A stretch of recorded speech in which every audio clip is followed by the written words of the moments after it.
flame where the sparks ignite.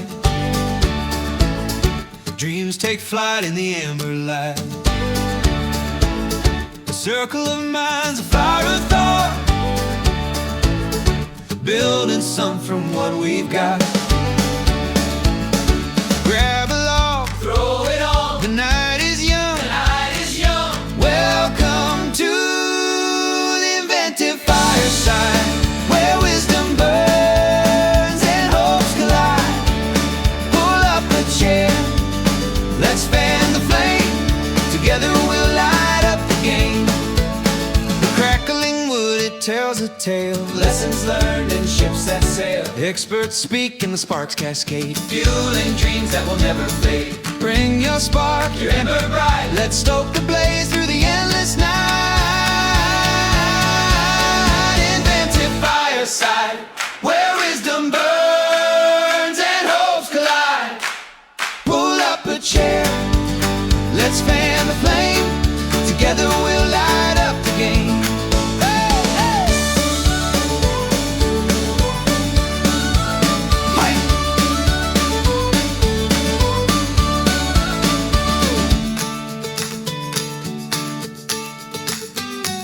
But yeah, so just as a couple of quick reminders to the audience. So one thing with the audience, if you do have questions along the way, this is always intended to be a place where you can learn and you can get access to some great expertise. So if you do have any questions, throw those in the chat there, just on LinkedIn. I'll keep an eye on that, and I'll make sure as we dive into the fireside chat that I can ask that for you. Also, just as the other one quick reminder with the fireside, if you want to see what the upcoming events are, which ones are coming next, or otherwise what are some of the other fireside chats that are coming along the pipeline, easiest way is just to go to my LinkedIn profile and click on the events tab, and that will show kind of all the upcoming ones. So those are a couple quick reminders just to the audience as we kick things off. But with that, kind of as a quick reminder, so today we're going to be talking a little better. We're going to have Eric on, and he's going to be talking a little bit about why 70% of businesses don't sell and what you can do. And a lot of times, sometimes you'll start a business wanting to make an exit. A lot of times you'll start the business thinking you're always going to be with the business, you'll never exit, and it'll always grow. And then at some point along there, whether it's you're looking to retirement, you're looking to make pursue your next idea, or otherwise you have partners that want to go to a different direction, you're going to end up looking to potentially sell the business. And yet you get to that point, and a lot of times you either overlook things, haven't set it up properly, or it's otherwise not ready to sell, and so it can that can be detrimental to the ability to sell the business or to have a successful exit. So Eric's going to be coming on here shortly, and he's going to be sharing maybe just a quick intro about himself, a little bit about his background, and then he's going to present a little bit and share some expertise on how you can avoid that and what you can do about it, so that as you get ready to exit or to sell your business, that it can be successful. So with that much as a wind up and a pitch, welcome on to Inventive Fireside, Eric. Thank you. Thanks for having me, Devin, and thank you everyone for joining. Excited for today's topic. Absolutely, and excited to have you on and learn some great information. So I kind of gave the wind up and the pitch there, but why don't you kind of take it over? Maybe take just a minute or two, kind of introduce yourself to the audience, and then really from there, go ahead and kind of dive in and share your expertise. Sure, of course. My name's Eric Ashburn.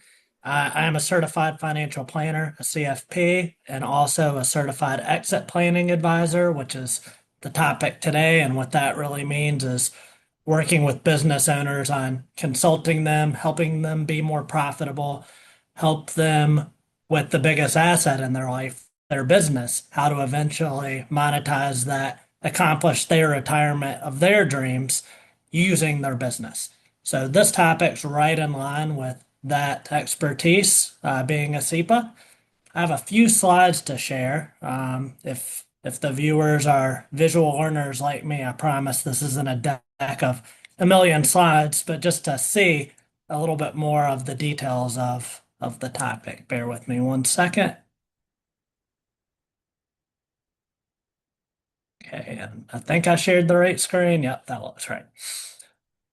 So our office, we're located in Tyson's Corner, but help business owners all over the nation. And this is a topic that has come up, obviously, and one that I think many people are surprised by, seeing 70% of businesses never selling. So a little bit more of that. I know this is pretty self-explanatory with the title, but the reality is 20 to 30% of businesses don't sell, which is a crazy number. One in four, one in five of businesses that go to market not selling, and that data is from the Exit Planning Institute, Biz Buy Sell numbers, private industry surveys. They all say the same thing of businesses not being able to sell. Another stat is, at least the owners I sit down with, 80 to 90% of everything they've built financially is sitting right there in the business. It's not spread across a diversified portfolio. It's not all in real estate. It's all in one thing. It's a lot of eggs in one basket, which is even more worrisome for the number that owners aren't able to sell that massive asset that they've spent so long building. Then the third stat I wanted to share, which is equally as surprising, is 3 out of 4 owners experience some kind of regret within a year of exiting. It's not always about the money. Sometimes they did get a good price.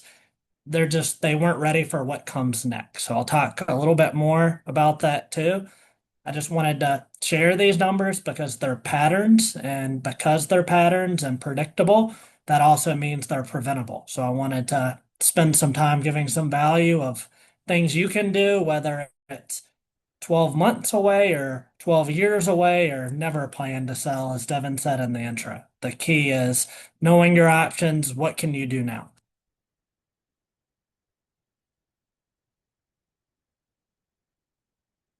So where do the deals die? 3 places, which sounds self-explanatory. First is before they start. Maybe the owner lists the price 30% too high because they know that's what they need, or because they have a friend that sold it for that. Serious buyers take one look at that price and move on. Or the financials are in such a mess, nobody wants to spend months untangling those financials, so that causes a deal to die or at least significantly delay. And then a lot die in due diligence. We'll be talking about that process a little bit today, but that's when reality starts to hit. You've gone through the process, buyers start their digging, and maybe they find out the owner handles every relationship. Maybe they find out 3 customers make up 60% of the revenue. Maybe they find out add-ons can't be documented. The financials are out of order. Every time they find something, they're either repricing the deal and doing it downwards or just walking away. So that can cause many deals to die. The third is right at closing. I know people have heard that, even like when it comes to a home closing, deals falling apart at the last second. I would say this is more rare, but it definitely does happen, of deals dying right at the finish line. Maybe you made it through the months of due diligence, you're in good shape, but then the financing falls apart.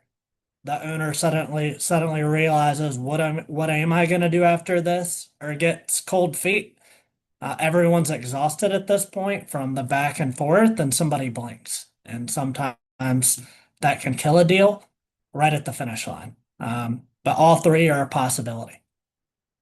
So the 5 most common deal killers in my experience are, I touched on this a little bit before, but the owner is the business, meaning once the owner walks away, a lot of that value walks away.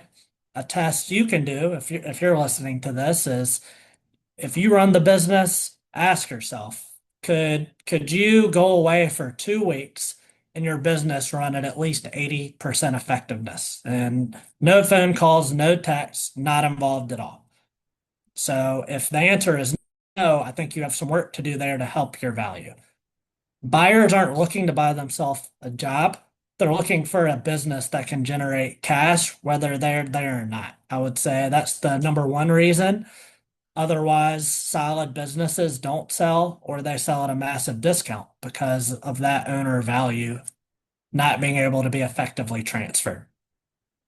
Number two, as I've also touched on, it's messy, untrustworthy financials. I mean, this is a massive investment. that the buyers are writing a check for. So if they can't trust the data or it's not clear to them, then they're going to be scared off by that. Buyers want to see 3 to 5 years of clean statements where revenue and expenses are what they actually are. And it's clear from a tax perspective what's the business, what's personal. So I know that sounds like a lot, but it's something that can be straightened out early with a good bookkeeper, a good CPA, good team in place, really looking out for that. But that's definitely a deal killer if you hold it off too long and then it never gets resolved. Um, the third, I would say, overvaluation is a killer. As I mentioned at the beginning, owners basing a price based on what they need or what they've heard. It's their baby. Maybe they've worked in the business for 25, 30, 40 years. So they think it should be worth X, but the buyers have a very different view and they care about cash flow. What's the risk? What's the multiple? If it's overpriced, that could lead to radio silence or those two sides never coming together. And I know I listed five common deal killers and have three. Don't worry, there is two more on the next page. The fourth is customer concentration. If one customer leaving would cut revenue 20, 30%, buyers are going to see that as a catastrophic risk. And it can get scary the more concentrated that consumer base is. Obviously, this varies a lot by industry, but general rule of thumb, I would say if one customer makes up 15 to 20% of revenue, definitely a red flag. If your top three customers make up 40% of revenue, very concerning. And if the top five make up 60%, that's where I would consider it a deal killer, where it's going to take a massive discount or some serious desperation for a buyer to want to involve themselves in a deal like that. So the buyers ask themselves, what if a customer leaves after I buy? Can they renegotiate terms knowing the owner is gone? Is the relationship with the company or the current owner? That's why this matters so much. You don't need a perfect distribution, like perfectly balanced through your customers, but you need a believable story. You need to show that you're diversified. And this is work that, again, needs to really be shown 3, 5 years in advance instead of 6 months before, because then there's just not enough time to really show the value there. Then the last point, deal killer, is no structured exit planning. Most owners wake up one day and say, "I think I'm ready to sell. Let's make some calls." That's 12 to 18 months out. The problem is a lot of the prep to get maximum value takes prep time of 3 to 5 years, ideally. Obviously, circumstance, all businesses are different. It doesn't have to, but we're talking ideal situation. The more time you have to prepare, the better. Um, Now take it from you being the business owner, the seller, to the buyer's perspective. What are you looking for? Flipping this around. So thinking about it from their perspective, because as I said, they're going to write a significant check for the business that you've built, worked very hard on, and they're not looking for reasons to love your business. They're looking for reasons to not buy it. They're professionals at being skeptics of what could go wrong in a deal like this. So they're basically asking these five questions of, is cash flow predictable? Or is it all over the place? If your revenue swings wildly month to month, that could make them nervous. They want to see patterns they can count on. Number two, is the revenue reoccurring, or do you start from each month? Retainers, subscriptions, maintenance contracts, that stuff is worth way more than maybe one-off projects where you're hunting every month. That can add a lot of value, having models of reoccurring revenue. Do your financials make sense, or is it a lot to decode? If it takes pages of explanation to try and understand your profit or how add-ons happen that can't be documented, uh, uh, they would either walk or they discount heavily. The fourth point is transferability. Can this thing run without you, or is it going to fall apart the day you walk out the door? They want to see a team, processes in place, not just a one-man show. And then, as I mentioned in the last slide, the concentration risk. If one customer's too much, that could be a deal killer. So they're evaluating you on all five of these things, at least initially. So my process as a CEPA, how I help business owners and why I think they are a valuable part of the team is my framework is I take owners, I take owners through this assessment to better understand. First, business attractiveness. Is your business appealing on paper to a buyer? Is your revenue growing flat or declining? Are your margins decent for your industry or barely breaking even? How do you stack up against competitors?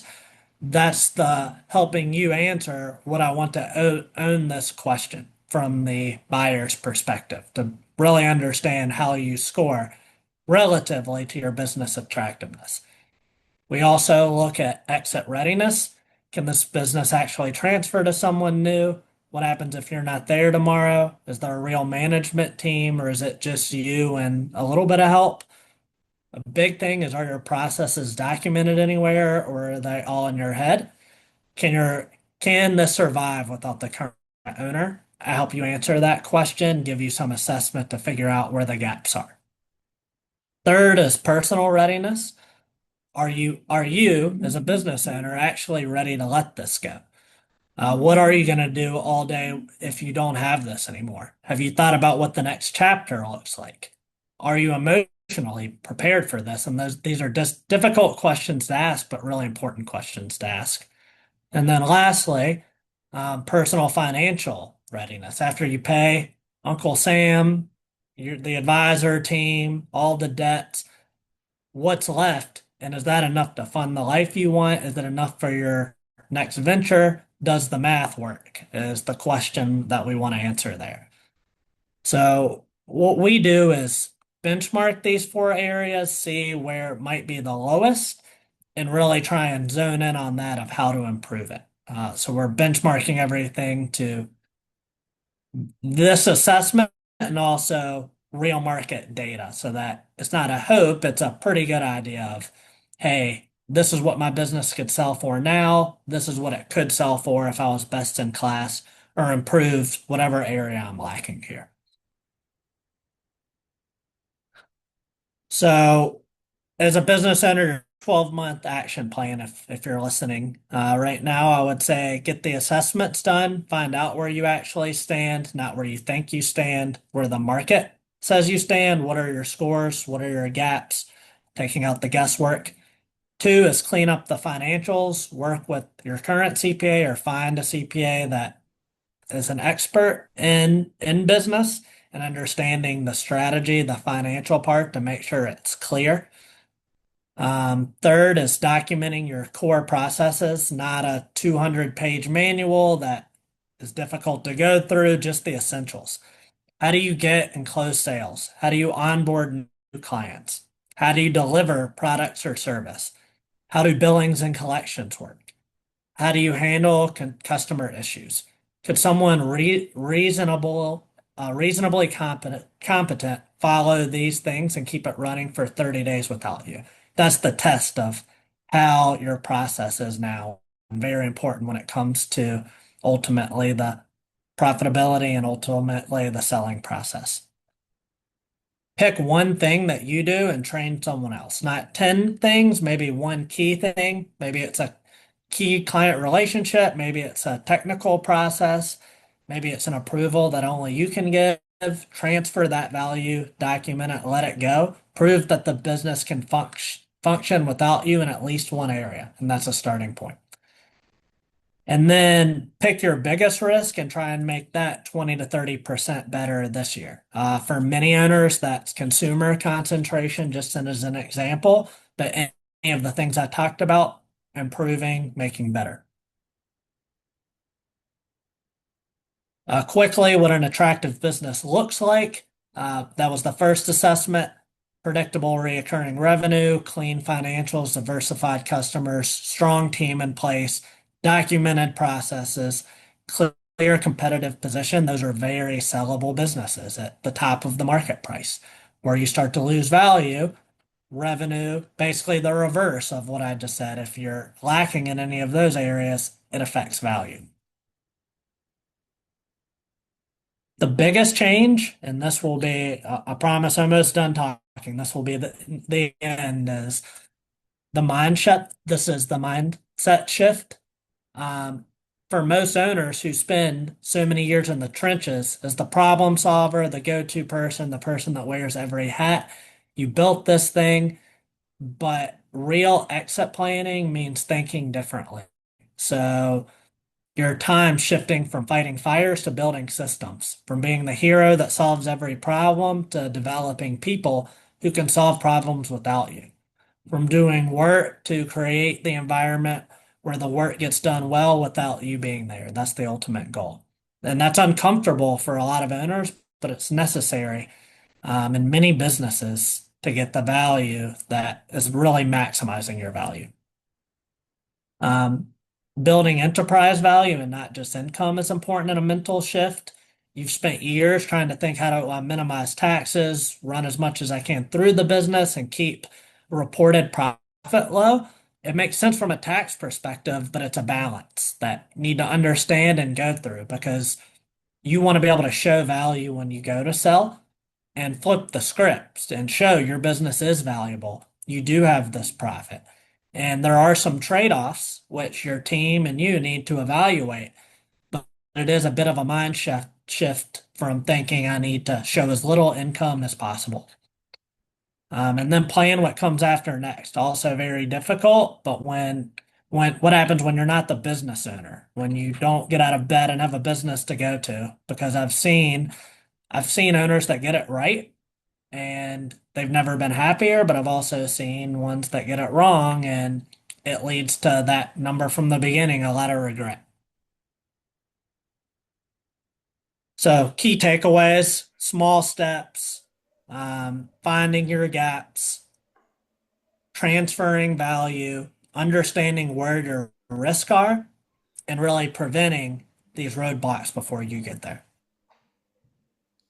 Awesome. Definitely great walkthrough. A lot of very helpful information. If you just want to click stop there, you go stop sharing the screen. So now we get to go to one. I always say my favorite part. I think every part is my favorite part because I get to learn a lot. Then I get to chat with you, and then I get to hear your favorite book or podcast here in a minute. But now we got to open it up to a little bit of the fireside chat. So, Eric, just diving right in, and the fireside chat, just as a reminder to the audience, kind of a one-on-one where I'll ask the questions you may raise. One of the ones that I'll have is Eric talk through it, and or ones that I think would be of interest to the audience. And kind of one of the things that, I think that often comes up or that I hear a lot of times is, one of the questions, which is people get nervous or anxious and say, in other words, hey, if I price it at the exact price that I want, so let's say I price it fairly, I think I'll make it up. My business is worth $5 million when I want to exit or I want to sell, then I need to price it a little bit higher, so $6-7 million or whatever that might be, so that as we go back and negotiate, people are always going to want a deal. They're going to want to have, or haggle back and forth, or otherwise get me down on the price. That I need to or leave some room to cushion so that I can arrive at the point where I want, given that I anticipate a negotiation. So I guess the first question I have is that viewpoint correct? Should you start out higher or put it at the top of the mark, or should you price it fairly and then just be ready to defend it? Or kind of any thoughts on how you might go back kind of tackling that? Is a balance, going back to like the real estate example. If anyone that's ever sold a house, like, you don't want it to be so high that you're not going to hit people's filters, you're going to scare people away, they won't even bother visiting. But also, you don't want to undersell this asset that's so valuable. You want to get the maximum price. So I'd say, to your point, a little bit of maybe a little bit higher the top end that you can reasonably defend, and then with some room for negotiation. But you don't want it to be such a high number that it's going to be radio silence and you'll just be waiting which can come with timing risk and other risks too if you're waiting too long. Gotcha. No, and that makes sense. And, I think it's one where it's kind of like to set a house, you probably, to me, it seems like you put it at the reasonably highest justifiable number. So if you just put it astronomical, then it's going to be outside. If you're saying, hey, yeah, this is maybe a little bit high, or this might be the top of the mark, but it's justifiable, then it kind of gives you a reasonable position, as you said, the house. Now, one of the shifting gears, but I think along that lines, one of the other questions I think comes up, and it's usually more for service providers, right? So I'll say myself as a service provider. I'm an owner and run a law firm. Our primaries, or really the thing that we sell, is the services of doing legal services. Now, the difficulty, and I see it, whether it's a law firm or a lot of other service-based businesses, is by and large is largely tied to the individual or the personality that runs it. So as an example, when I run it, most of the people, that I have relationships with, the reason they're coming and doing reoccurring, work with us isn't just, I hope the law firm is awesome and we have a good reputation, reviews and all the systems in place and everything else, but a lot of it is tied up in, hey, I like Devin, he has a good personality, he's easy to work with, he's responsive, he's smart, easy to talk with, blah, blah, all those things. And then if you go to make an exit, you can't transfer that, right? In other words, somebody else comes in, they can own it, they can pick up kind of your clientele, your client base, your systems, your process, whatever, assets, whatever you have in place. But if a lot of your value is tied up in an individual, how do you anticipate or kind of avoid that so that you can still maximize your value as you're looking to set up whenever you make that exit if you're in a service-based business? Does that make sense? Oh, absolutely. The relationship business is definitely different. I would say that's where having a longer runway helps you, like the 3 to 5 years instead of 3 to 5 months, because then you really have time to build that culture, build maybe junior people, other team members, teams that can fill in a lot of that same personality, a lot of things that you're bringing to the table. Obviously, I'm sure irreplaceable at your firm, Devin, like one of one personality, but that at least gets it close, gets a repeatable process, gets as close as we can be with more time to prepare with the right team, right culture. No, and I think that, and kind of to build on that, kind of the one of the things I've at least seen, and by all means you're the expert, but at least kind of viewing in is, if you have that, as you said, the long runway, a lot of times, give you an example. So I work with a CPA, manages taxes. I hate working with taxes. I avoid it as much as possible, but I have to pay that. Therefore, I have to have somebody that helps me manage and work through that.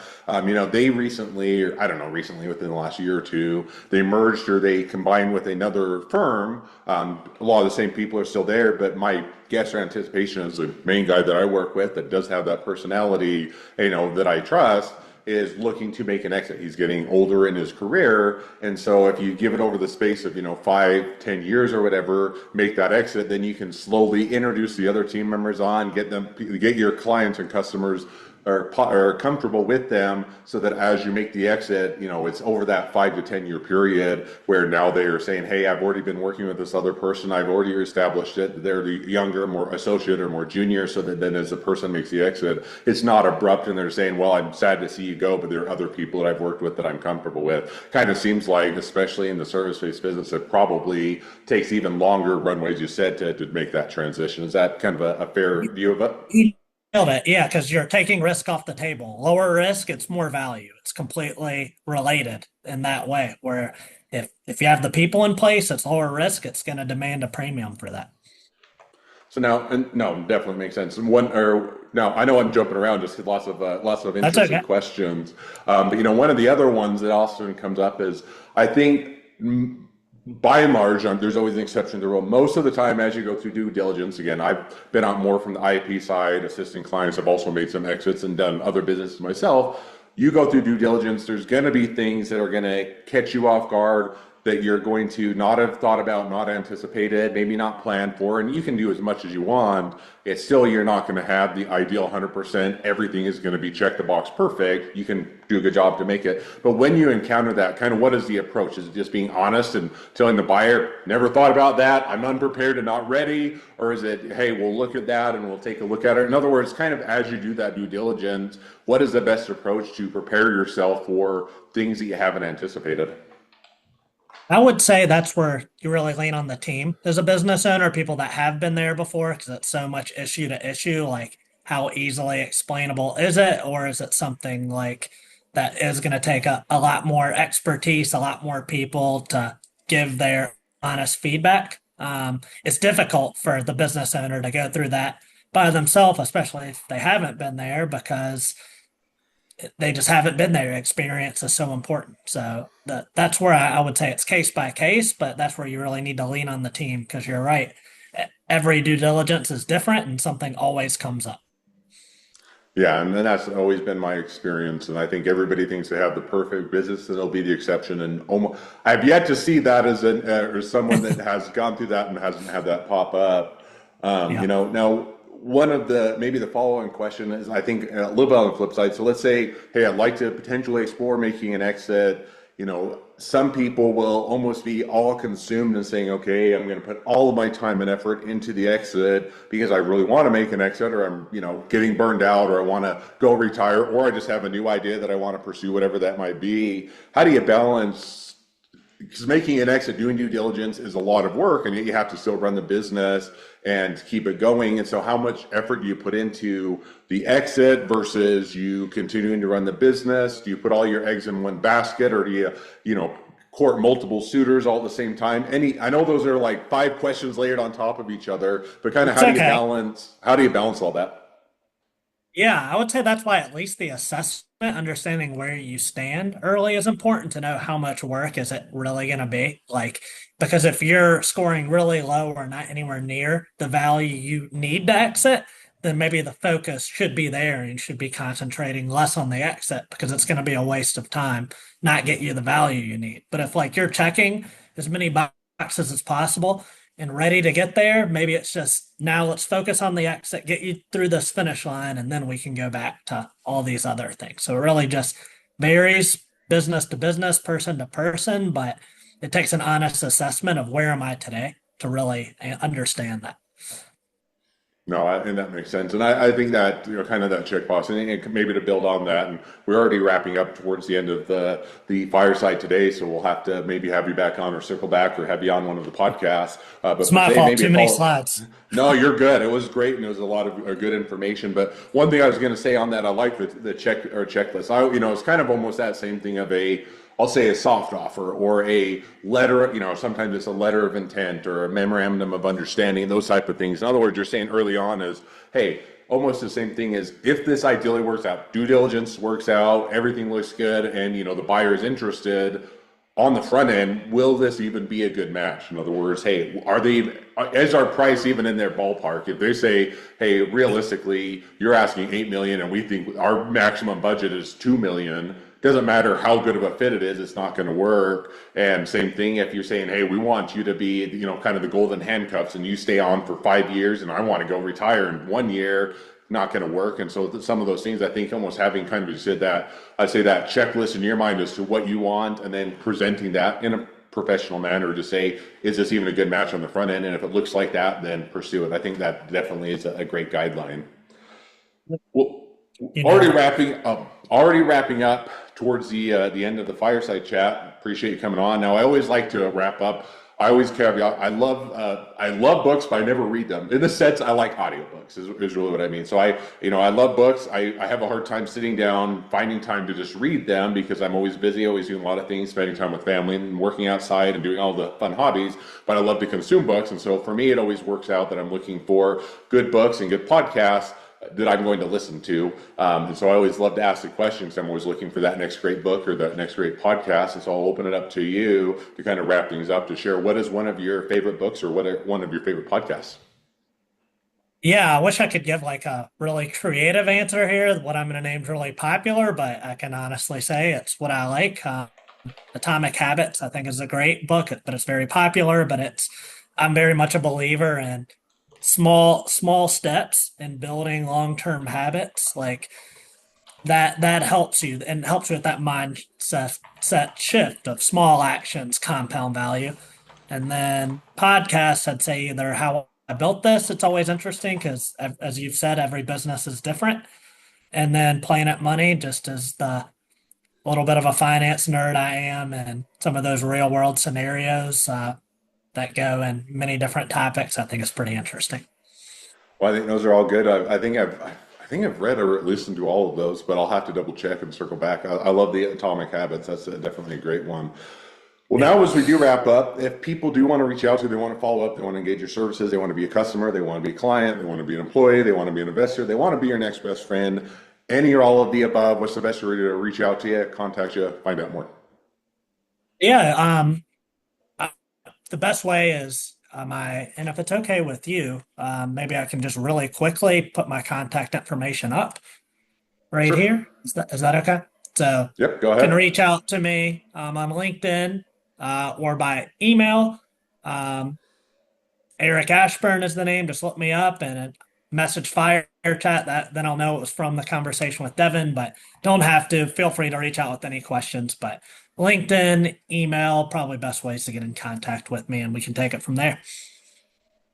Awesome. Well, I definitely encourage people to reach out, support a great business, expand their network, and if nothing else, make a new best friend. So with that, thank you again, Eric, for coming on the Fireside Chat, sharing a lot of great information, and thank you for the audience for attending and always making it a fun opportunity to share and learn together. Now, as we do wrap up, just as just a quick reminder to everybody.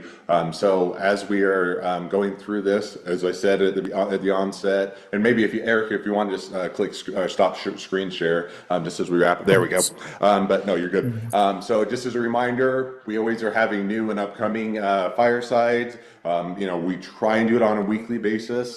Sometimes we hit or miss. If we have holidays, if I'm out of the country, as I was a couple weeks ago, then sometimes they're delayed, but there's always a lot of up and coming. We try and do a pretty good diversity across the board. So anytime you want to check it out, just go to my LinkedIn page, click on the events tab, and that shows all of the upcoming Fireside Chat. So just as a reminder to the audience, we'd love to have you attend. And if you also ever want to apply to be on the podcast or on the Fireside Chat, you just go to inventiveunicorn.com.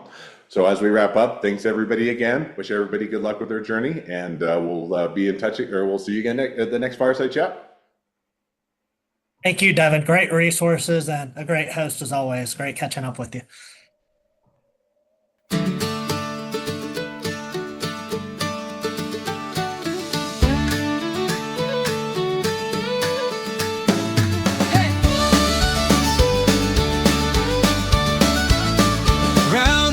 Where the sparks ignite, dreams take flight in the amber light. A circle of minds, a fire of thought, building some from what we've got. Grab a log, throw it on. The night is young. The night is young. Welcome to the Inventive Fireside, where wisdom burns.